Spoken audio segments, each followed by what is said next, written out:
friends, Heidi here from Rain Country. God is good all the time, and I'm here today to talk about why I personally don't oven can. Now that doesn't mean you can't do it or shouldn't do it. This is just my own personal preference, and I thought I'd explain why. Now, yes, there are things you can oven can and it can be an excellent idea. But initially the reason I never got into it was because I had a quicker, easier way of preserving foods in jars, which didn't require the time or energy it takes to use my range to seal up my jars. And that is simply by vacuum sealing. Now, this video isn't going to be about how to vacuum seal. I have 3 different methods I use, and I will link to the 3 different videos covering these. One is about the off-brand jar sealing tops with the little hand pump. The other one, which my favorite way, is using either the off-brand or the Food Saver brand jar sealing tops with my brake bleeder pump. So I have one just about the brake bleeder pump and how to use it. And then I have a video on the vacuum chamber that Patrick makes and that we sell. And if you're interested, you can email us at raincountryhomestead@gmail.com. But I go through all the details on how to use it, what you can use it with. You can use it with mason jars. You can use it for recycled product jars that you get from the store, as long as they have great lids. And that's what I use mine for, is any jars like that I'm going to recycle that aren't canning jars. And anyway, you can check all that out down below. So vacuum sealing is my favorite way to go. And also, if you have a Food Saver or other type of electric vacuum pump, you can use that to vacuum seal jars without having to run your range. So initially, again, that is why I just started vacuum sealing and never even considered oven canning for that very reason. And I can save electricity and it's a lot quicker. But here were some of my other concerns as I found more and more people starting to get into the oven canning. And then some people contacted me and saying, well, I did some oven canning and my stuff molded in the jars, which was one of the concerns I had before they even shared that with me. Is the one thing about oven canning is you're heating up the jars, which might sound great. I mean, that's what we do when we're canning, but that's something different. When you're oven canning or vacuum sealing, you're putting up dried goods, which is everything I have here. I have lots more, but I just brought out a few for examples, such as organic orange peels, chocolate chips, dehydrated ground sausage with the fat content. That's what this layer is here. My homegrown dried tomato flakes, horsetail, what's down in this bottom one? Nasturtium leaves, like I like to use for making an antibiotic extract, honeysuckle, yarrow, mushrooms. These are the Italian mushrooms I get from a local young man who grows them, and much, much more. Again, just an example. I have tons of dried foods vacuum sealed in jars. It includes foods that are just already dry, like nuts, coconut, and so on. Things that I put up in jars and just vacuum seal for long term. And I've been doing this for a good number of years without issue. In fact, well, I shouldn't say without issue. The only issue I've had is with a couple of jars of peanut butter powder before I understood the need for putting a barrier over the top of my powders when I go to vacuum seal. And peanut butter powder, because of the fat that's in it, because yes, there's still fat in it, I had a couple of jars that came unsealed because the powder prevented it from sealing properly, and the top layer of the peanut butter powder in those 2 jars went rancid. But it was simply just had to take that out and get down to the good stuff, and it was still fine. So vacuum sealing prevents rancidity in high-fat foods, which is why I vacuum seal meats. Some people say when you dehydrate your meats, you still have to store them in the fridge or freezer.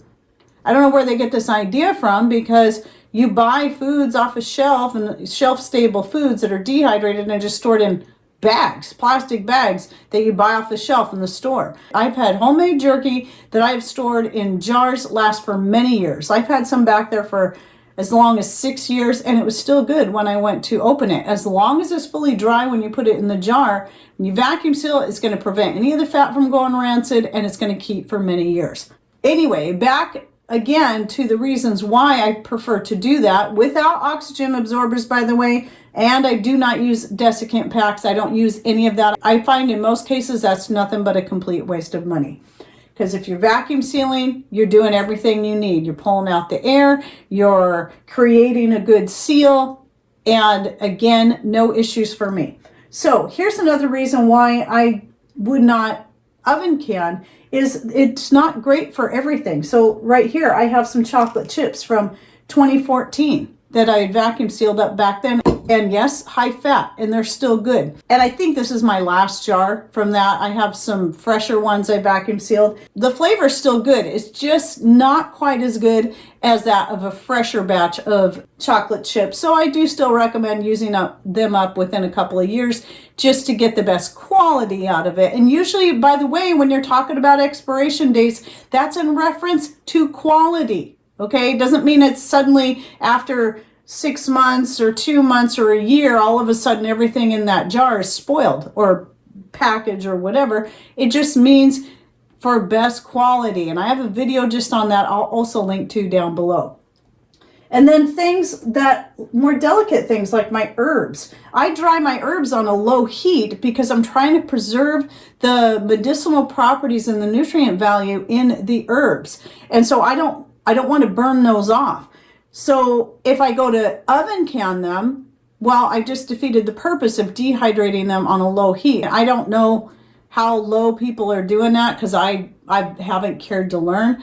But if you're going to 200 degrees, you could be destroying a lot of the beneficial properties within the herbs. I think I got sidetracked on the point I was trying to say earlier and skipped on to the next one. Let's come back to the moisture in the jars. So heat often causes moisture, in case you haven't noticed. So you heat something up and then it'll get humid inside that container. It seems like if everything in there is fully dry and there's absolutely no moisture, it shouldn't be a problem. But now that I know it can happen, because it has happened to people, that would be another deterrent for me, is you're heating your dried ingredients in the jar.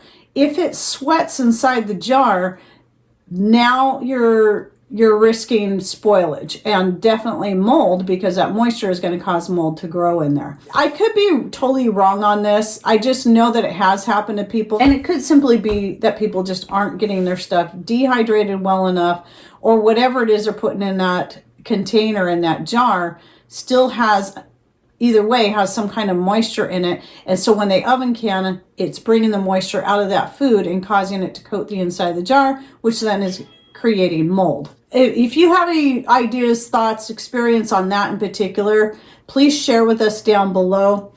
But again, coming back to this, you're not going to want to oven can chocolate chips. What's going to happen if you go to oven can your chocolate chips? They're going to melt. So since I already have all these great ways of vacuum sealing, that's what I go for. I can better preserve my herbs, my chocolate chips, and anything else I don't want to heat anyway. It's easy, it's quick, it saves time, and it saves energy, especially because all the ways that I do it require no electricity at all, because I don't have a food saver anymore. I got rid of mine. I'm done with those things. And I like my methods better, and I can get away from those expensive plastic bags anyway.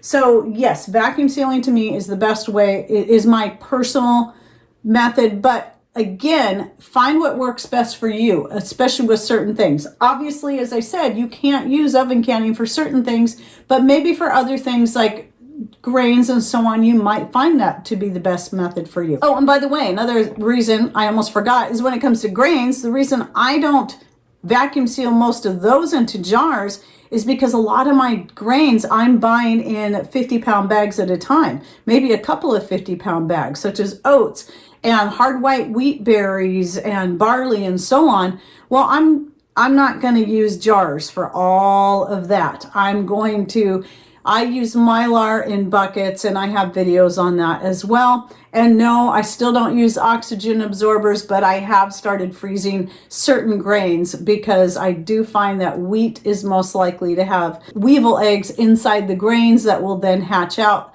So it's good to freeze them first, then package them up good and then seal them up good and put them in buckets. And yes, in fact, I just did a video on grains that I'll link to down below. My newest one for 2022 that you can check out. And I talk about how I put up my grains. So anyway, yes, please share down below in comments, if you oven can, what has been your experience? How happy have you been with it? How many years have you been doing it? And what do you oven can? And if you want to throw out some tips and ideas on how to do that, go ahead. I'm just here to share why I personally don't do it and why I prefer to vacuum seal my dry goods into jars. All right, well, I hope you enjoyed this video and I answered a couple questions I've had. Thanks for watching. Take care and God bless.